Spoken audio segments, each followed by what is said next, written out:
जो भी साधक बालक माता रानी को ऊपर सब कुछ छोड़ देता, एक बात सुनो, मां बालक का तब तक ध्यान रखती है जब तक बालक ठीक से चलना बोलना समझना नहीं जानता। बालक थोड़ा समझदार हो जाए तो माताएं ध्यान नहीं देती, माताएं काम में व्यस्त हो जाती।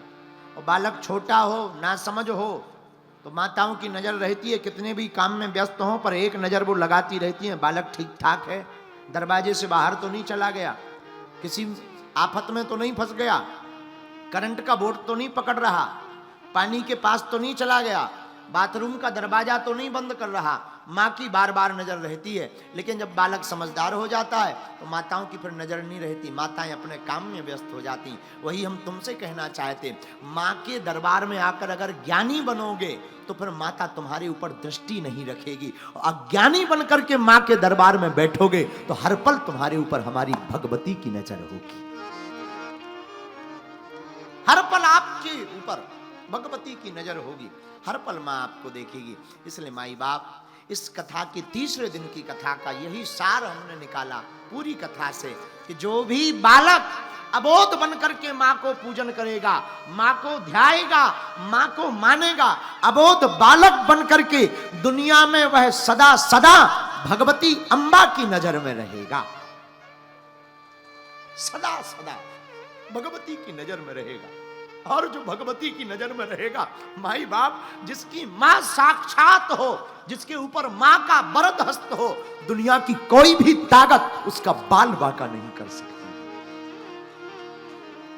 इसलिए मेरे पागलों, मां के पास आकर अबोध बन जाओ, बालक बन जाओ, मां के प्रति डूब जाओ। कभी विचार करना, हमारी मां जिसने जन्म दिया उसने कितना उपकार नहीं किया। खुद गीले में सोई तो मैं सूखे में सुलाया, खुद भूखी रही तो मैं भोजन कराया। बेटा और बेटी कितनी भी गाली बक दे, रात के समय मां भोजन लेकर आ जाती, खा लो बेटा। हजारों किलोमीटर दूर रहे बेटा, पर मां फोन पर पूछती रहती, बेटा ठीक हो, स्वास्थ्य ठीक है, ध्यान रखना अपना। जिस प्रकार संसार की मां अपने बालक को संकट में देख करके पूरे परमात्मा को याद कर लेती है, हे भगवान बचा लो हमारे बालक को, हे शंकर जी, हे ब्रह्मा जी, हम ऐसा करेंगे वैसा करेंगे। माई बाप, जिस प्रकार संसार की मां तुम्हारे लिए हमें हमेशा प्रार्थना करती है, हमेशा तुम्हारी रक्षा के लिए प्रभु से स्तुति करती है, तुम अम्बा के दरबार में बैठे कभी तुम इनके बेटा बनकर देखना, कोई अलाय बलाय अगल बगल नहीं फटकेगी तुम्हारी। ये तो पराम्बा है, ये तो जगदम्बा है, ये तो जगत जननी है, ये तो त्रिभुवनेश्वरी है, ये तो सबकी मां है, विश्व को रचने वाली मां है। इसलिए इनका नाम अम्बा है। क्या नाम है? अम्बा। नाम उमा अंबिका भवानी, सुंदर सहज सुशील सयानी। श्री राम जय राम जय जय राम, श्री राम जय राम जय जय राम, श्री राम जय राम जय जय राम, श्री राम जय राम जय जय राम, श्री राम जय राम जय जय राम, श्री राम जय राम जय जय राम, श्री राम जय राम जय जय राम, श्री राम जय राम जय जय राम। देवी पूजे पद कमल तुम्हारे, सुर नर मुनि सब होई सुखारे। देवी पूजे पद कमल तुम्हारे, सुर नर मुनि सब होई सुखारे।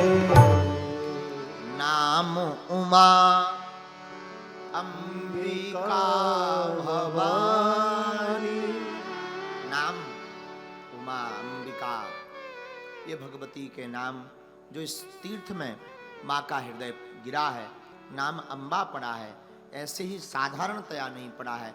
अम्बा का मतलब जो जगत की माँ है, जिसने जगत को बनाया है, उन्हीं का नाम अम्बा है। और गुजरात के लोग बड़े भाग्यशाली हैं कि हम आप सबको ऐसी भगवती के पावन तीर्थ में बैठने का, दर्शन करने का मौका मिला।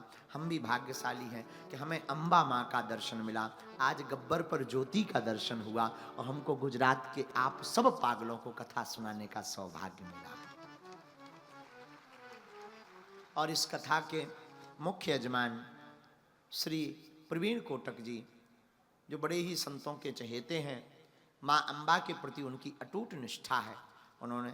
और आज हम जब गब्बर पर गए तो हमें पंडित जी बता रहे थे, महाराज जी यहाँ पर एक से एक महापुरुष आए, लेकिन वो सभी महापुरुष प्रवीण कोटक जी के ही प्रार्थना करने पर आए हैं। फिर कभी समय मिलेगा तो हम राम कथा की चर्चा सुनाएंगे। देवी के माता के ऊपर तो जो भी टूटा फूटा बनता है हमने पढ़ा नहीं कभी, हम सच बता रहे, पहली बार हम अम्बा जी के ऊपर बोल रहे हैं जीवन में, पहली बार। और बोल भी अम्बा जी के कारण रहे हैं, अपने कारण नहीं बोले। अब पढ़े होते तो पढ़ के बताते, पढ़े नहीं है। बोल माई अम्बे, बोल माई अम्बे, बोल माई अम्बे, बोल माई अम्बे। तो वो तो अम्बा जी हमसे बुलवा रही, हम निमित्त मात्र बन करके बोल रहे हैं। तो मैं लग रहा होगा महाराज जी बोल रहे हैं, महाराज जी नहीं बोल रहे। जैसे माइक पे जब तक कोई बोले ना, माइक आवाज नहीं देता, देता है क्या भाई? तुम लोगों का देता हो तो बजरंग बली जाने। माइक में जब तक कोई कार्ड ना लगाओ, कोई हेलो बोले ना, तब तक नहीं बोलता। हाँ जी या ना जी, हाँ जी या ना जी। उसी प्रकार हम भी नहीं बोलते जब तक कोई भीतर से आवाज ना लगाए। मां अम्बा बोल रही, हमें तुम्हें लग रहा कि महाराज जी बोल रहे, हम दिखाई पड़ रहे, बोलने वाली अम्बा जी थी। पर अम्बा जी की लीला अपरंपार है और चमत्कार भी यहाँ के अपरंपार है। हमने प्रत्यक्ष अनुभव किया तो खूब माँ की कृपा हुई। एक बार पुनः इस कथा के यजमान श्री प्रवीण कोटक जी को खूब खूब साधुवाद कि आपकी अम्बा जी के चरणों में ऐसी ही प्रीति बनी रहे।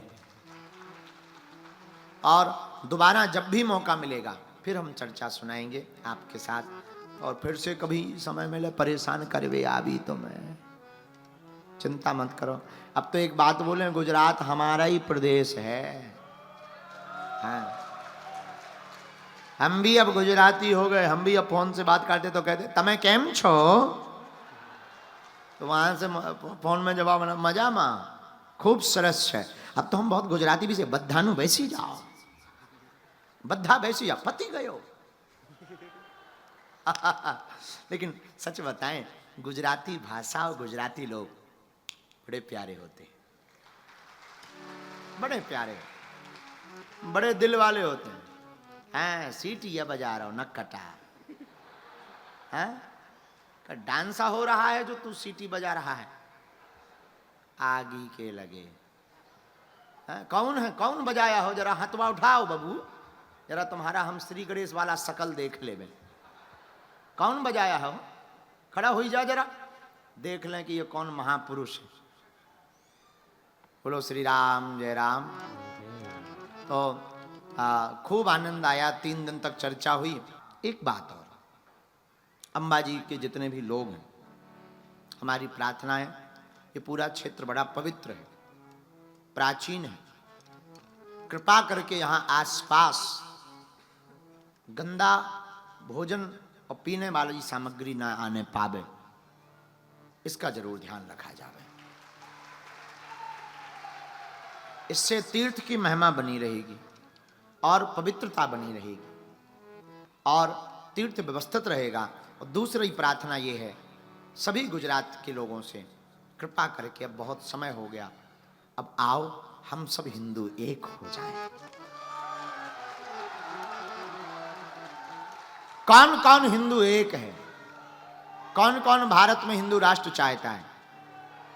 कौन कौन एकता चाहता है? पक्का? पक्का पक्का पक्का। अगर इतने ही केवल गुजरात के जग जाएं, सोई भारत हिंदू राष्ट्र बन जाएगा।